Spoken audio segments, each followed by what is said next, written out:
नेपाल में जो भी सोशल मीडिया है उसको बैन कर दिया गया है। इसको लेकर बातचीत करने के लिए अभी हमारे साथ सुशील पासी जी है। बहुत-बहुत स्वागत है, कैसे हैं जी? जी, जी, नमो बुद्धाय, जय भीम, जय भारत, जय संविधान, जय जोहार। नेपाल में सोशल मीडिया जितना भी है यूट्यूब, फेसबुक, इंस्टाग्राम जितना भी है बैन कर दिया गया है। क्या कहिएगा इस पर? देखिए, मैं तो कह रहा हूँ कि जिस तरह से आज सामंतवादियों का भारत में सरकार रही है, उसी तरह से नेपाल में तथागत बुद्ध का जन्म स्थल रहा है। इन्हें पता है कि लुम्बिनी जो है नेपाल में, ये बुद्ध की धरती रहा नेपाल। ये सामंतवादी और आरएसएस का लोग कि पूरा का पूरा इशारे पर ये सामंतवादी विचारधारा, ब्राह्मणवाद जिस तरह से हावी है, जाति वर्षे से ये दंगा हुआ है। ये जो दंगा हुआ है नेपाल के अंदर, पूरा का पूरा जाति वर्सेस हुआ है। वहां पर जिस तरह से मनुवादी विचारधारा के लोग शुरू से लेकर आज तक वहां पर हिंदू राष्ट्र बनाने की मांग करते रहा इन लोगों ने।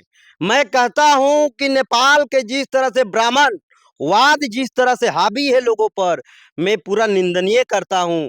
ऐसे जो बहुजन समाज के लोग, भारत के लोग जिस तरह से आज सक्रिय है नेपाल के साथ में, जी। जिस तरह से हमारे मूवमेंट बन रहा है, समाज जग रही है, तभी भी जा करके इनके इस बात की जलन हुआ कि ये 85-90% लोग जग जाएंगे तो ये आर्या से आया हुआ विदेशी ब्राह्मणों को भगाने का काम करेंगे ये लोग। इसलिए वहां पर सत्ताधारी ने हिंदुत्व लागू करने का निर्णय लिया।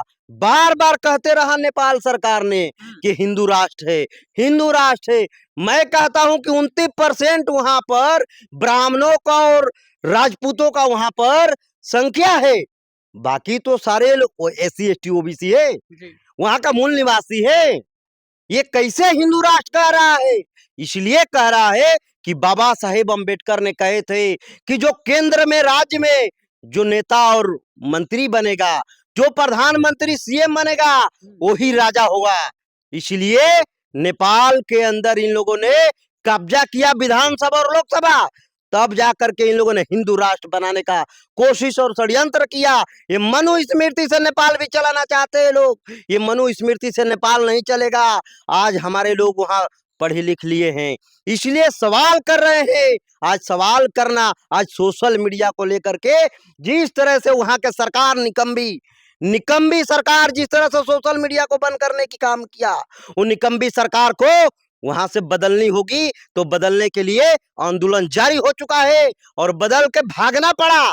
जैसे बांग्लादेश में प्रधानमंत्री को भागना पड़ा, उसी तरह से भागना पड़ा किसको? नेपाल को। नेपाल को भगाना प्रधानमंत्री, पड़ा। हाँ, नेपाल को प्रधानमंत्री को भगना पड़ा। इतना आसान समझ रहे हैं? ये एंटीना वाला डिसाइड करेगा, ये ब्राह्मण डिसाइड करेगा कि हम रहेंगे या नहीं रहेंगे। ये लोग हिंदू राष्ट्र बनाने की बात करते हैं। नेपाल कभी हिंदू राष्ट्र नहीं था और नहीं हिंदू राष्ट्र बनेगा। एक जिला भी इनसे हिंदू राष्ट्र नहीं बन सकता है। सिर्फ एससी एसटी ओबीसी को इन लोगों ने हिंदू के नाम पर, भगवान के नाम पर ठगने का काम करते हैं। जिस तरह से अंधविश्वास के नाम पर इन लोगों ने ठगने का काम करते हैं, इनकी अंधविश्वास बंद होने वाली है। वहां तथागत बुद्ध के जन्म स्थल है। पूरा नेपाल बुद्ध की है। पूरा बुद्ध में नेपाल था। वहां का मूल निवासी 90% लोग वहां पर राज करते थे। मगर आज 3.25% ब्राह्मण जिस तरह से राज कर रहा है नेपाल में, वो उनकी उनकी राजकरण उनका छोड़ा दिया। वहां का लोग छोड़ा दिया। देखिए आज क्या हुआ, क्या हो रहा है नेपाल में। इसी तरह से भारत को भी, प्रधानमंत्री को मैं कहना चाहता हूं कि इस तरह से सामंतवादी विचारधारा अपना बंद कर दीजिए। यहाँ पर भी बहुजन समाज रहते हैं। विद्यालय और स्वास्थ्य फ्री करने का कृपा करिए। अगर स्वास्थ्य और विद्यालय फ्री नहीं होगा तो बहुजन समाज भारत में भी आंदोलन करेगा। और अधिकार के लिए अगर गोली खाना पड़ेगा तो गोली खाने के लिए बहुजन समाज जिंदा है और जिंदा है और जिंदा रहेगा। तो अचानक जो नेपाल में सोशल मीडिया जो बैन हुआ, तो कहीं ये तो नहीं हुआ कि डाटा जो लिंक कहीं और जा रहा होगा?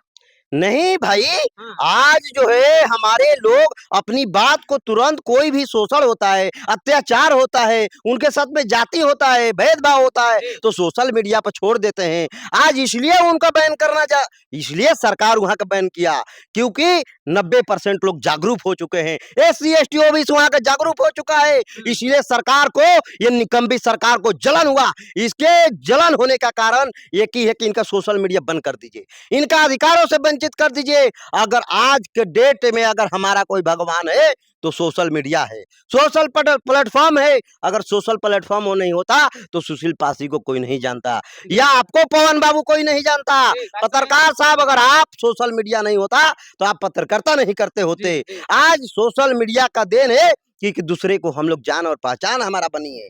इसलिए मैं कहना चाहता हूं कि नेपाल में जिस तरह से हो रहा है वो बिल्कुल सही हो रहा है। क्यों? क्योंकि हमारा अधिकार से वंचित सरकार कोई भी करेगा तो कतई बर्दाश्त नहीं करेंगे हम।